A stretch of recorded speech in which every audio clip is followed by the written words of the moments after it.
head coach Joe Mahalik, junior Eli Pemberton, and senior Justin Wright Foreman. Coach, an opening statement about tonight's game, please. Yeah, for a team that can score points like I think we can, not every night, but most nights, I think we score points. It's really our defense that makes us a good team. And in the first half, like I said to the guys, they enjoyed playing against us in the first half. It was fun to play against them. But in the second half, I thought we did a much better job. Made it harder for them to score. They only scored 30 points in the last 5. Were kind of, this end of the game, don't foul them, Hail Mary shots. So proud of the defensive effort the second half. I thought it was a reason we won the game. Questions? Eli, what did you guys do differently in that second half, defensively? Just energy. That's all that really comes to it. We were a little bit slow in our slides in the first half, and we went in the locker room to talk about how we have to just pick it up on energy. Yeah, I think you heard you say something out there. You talked about it among yourselves. Is that right? Is that normal? You usually do that? The coaches usually give us a couple of minutes to talk amongst ourselves, and just we always talk just about our difficulties out there in the first half. So once we realized, we already knew the enemy in the first half, so we adjusted. And the enemy was? Our defense. Justin, you struggled for the majority of the game from the field, but they were able to come away with 19 points. From a scorer's mentality, how do you rebound from a night not exactly going your way? Get in the gym right after this. Tomorrow we have all day, but I'm just thankful for my teammates and my coaches for believing in me the whole game. My teammates telling me to stick with it the whole game, just telling me to keep shooting. It's them. They get me going, and I couldn't thank them enough. I mean, it's amazing. We're talking about a guy that 19. Some people never scored 19 in a game. He has 19 in a game, and we're kind of apologizing for it. But it's a fair question, and it speaks to just what a great player he is. Joe, big free throw disparity in your favor tonight. What did you do to keep them from getting to the line tonight? Yeah, well, don't forget when we're playing the zone, we're not going to foul so much. They're going to take a lot of threes, and they did, and they're going to get some jump shots. And then we didn't foul them in the first half because we didn't play hard enough to foul them. I mean, they just scored at will. But we just try to attack and just get to the basket and make them guard us. And when we're going to the basket, I mean, I think we shoot the ball pretty good. But when we're going to the basket, we're even better.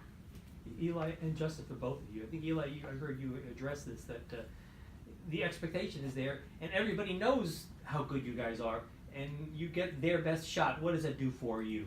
It makes us work. It just makes us work harder. Our coach talked about our last practice, actually our last few practices, and we just got to embrace that.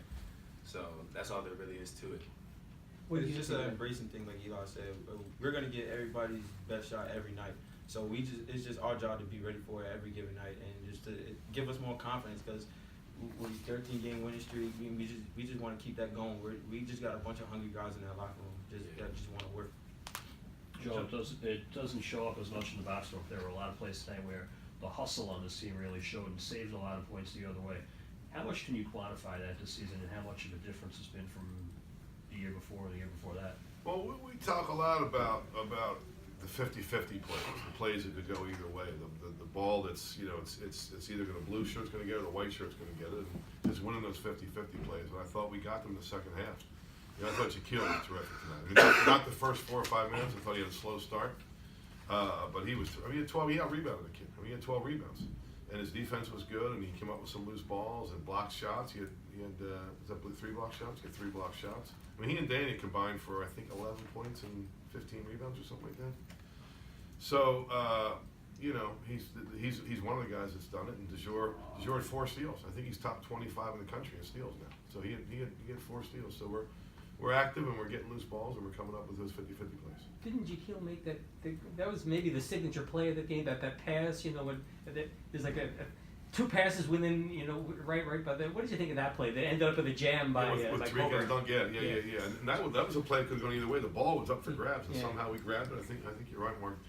Somehow we grabbed it. Shaquille came up with it, found Tariq, and he finished the play. It's a big time play, JT. Yeah. Justin and Eli, is this just another game for you guys? UNCW is the team that eliminated you from the conference tournament last year. Was that in your mind at all? Or was this just the next game? Definitely. I'm gonna be honest. This is definitely personal.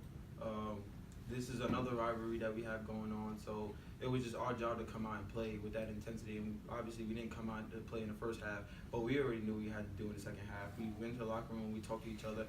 We always say zip zip. nothing every time we go into the locker room. So that just gives us more energy to come out and just play hard. And you know, we just feed off each other. DeJour you say he had 4 steals.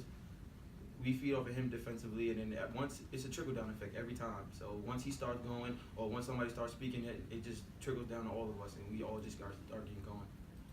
Coach, Devontae Kaycock had a double-double, but was in foul trouble for the majority of the second half. As a game planner from a schematic standpoint, what did you do differently in the second half?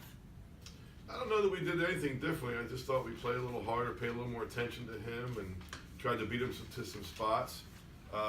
He's a terrific player. Plays so hard all the time. I respect him for that. The way he rebounds, he scores because he plays hard, and he's a physical guy. So he's a load. Eli, you guys had an 18-2 run in the second half. What's it like to be in the middle, in the midst of a run like that? What's it feel like? You know, it just gives the team a lot of excitement. Like Justin said, it's all a trickle down effect. Started with Tariq, his dunk, DeJour getting his steals, and just little plays like that just get us going. And when that happens, and when we get going and playing hard, I don't think anybody can stop us. Joe, just looking ahead to Saturday, Charleston lost tonight at Northeastern, so a chance for you to go up 4 on them if you can beat them on Saturday. You've already gotten out ahead of Northeastern already and beat them here already. What does that mean? How big is that Saturday to get out on both of those? It means we're going to see an angry team on Saturday. I mean, they're going to be. I mean, we're going to see an angry team on Saturday. We better be ready for that because it's a terrific team. It's a team. They're the defending champs. The championship goes through them. The league goes through them. They deserve it. And you know, it's going to come down to those 3 days in March. And I don't know what Charleston's record is right now. To be honest with you, I mean, you just told me what they. But that doesn't matter. We have to play really well on Saturday just to have a chance to win. Thank you, guys. Thank you.